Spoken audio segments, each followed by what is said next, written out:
प्यारे विद्यार्थियों, आज मैं आपको उपसर्ग और प्रत्यय के बारे में बतलाना चाहूँगा। तो सबसे पहले मैं आपको उपसर्ग के बारे में बतलाता हूँ। उपसर्ग और प्रत्यय क्या चीज़ है? ये दोनों जो शब्द रहते हैं, यदि उपसर्ग और प्रत्यय हम लगा देते हैं तो उसके कारण से शब्द में पूरी तरह से परिवर्तन आ जाता है। तो सबसे पहले मैं आपको उपसर्ग के बारे में बतलाऊँगा कि उपसर्ग संस्कृत एवं संस्कृत से उत्पन्न भाषाओं में उस अवयव या शब्द को उपसर्ग कहते हैं जो कुछ शब्दों के आरंभ में लगकर उनके अर्थों का विस्तार करता तथा उनमें कोई विशेषता उत्पन्न करता है। तो सीधी सी बात है कि उपसर्ग मतलब आगे, कि किसी भी शब्द का जो शब्दांश होता है उसके अगर पूर्व अगर लगा देते हैं तो उसे बोलते हैं उपसर्ग। जैसे कि कुछ उदाहरण है आपके सामने। अति, अति यहाँ पर उपसर्ग है। अब जैसे किसी शब्द में लगाया तो किस प्रकार से चेंज होता है? अति से कौन कौन से शब्द बन सकते हैं? तो अति से बना है यहाँ पर अतिशय, अतिरेक, अधि, अधि उपसर्ग है यहाँ पर, तो अधि से बन रहा है अधिपति, अध्यक्ष। अधि, अधि से और बन रहा है अध्ययन, अध्यापन। अनु, अनु से अनुक्रम, और अनु से बन रहा है अनुकरण।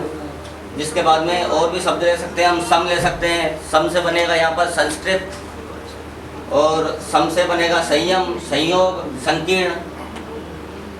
ठीक उसी प्रकार से उपसर्ग एक ही शब्द नहीं है कि जो एक ही शब्दांश नहीं है जो हम अलग कर सकते हैं, और भी शब्दांश जो ज़्यादा हम लगा सकते हैं। जैसे कि यहाँ पर दिया है प्रत्ययवाद। प्रत्ययवाद में कौन कौन से उपसर्ग लगेंगे? प्रति प्लस अप प्लस वाद। व्याकरण दिया हुआ है, व्याकरण में लगेगा वी प्लस आ प्लस करण। जिसके बाद आपको बतलाऊंगा मैं प्रत्यय।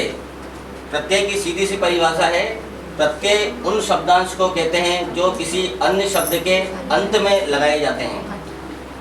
इनके लगाने से शब्द के अर्थ में भिन्नता या वैशिष्ट्यता आ जाती है। तो प्रत्यय की सीधी सी परिभाषा है यहाँ पर आपके सामने कि प्रत्यय मतलब पीछे। शब्द के यदि हम पीछे या अंत में जोड़ देते हैं तो वहाँ पर प्रत्यय होता है। जैसे कि मैं आपको उदाहरण बतलाऊंगा। हाँ, जैसे कि दिया यहाँ पर धनवाद, तो धनवाद में यहाँ पर प्रत्यय रहेगा वान। Very good. धनवाद में रहेगा वान, धनवान में वान रहेगा, और विद्वान, विद्वान में रहेगा वान। ठीक उसी प्रकार से सफलता, सफलता में रहेगा ता। पंडिताई, पंडिताई में रहेगा ई, और भाषाओं, भाषाओं में रहेगा ओ, और नदिया, नदिया में रहेगा या। तो इस प्रकार से हम प्रत्यय और उपसर्ग के बारे में अच्छी तरह से समझ सकते हैं। धन्यवाद।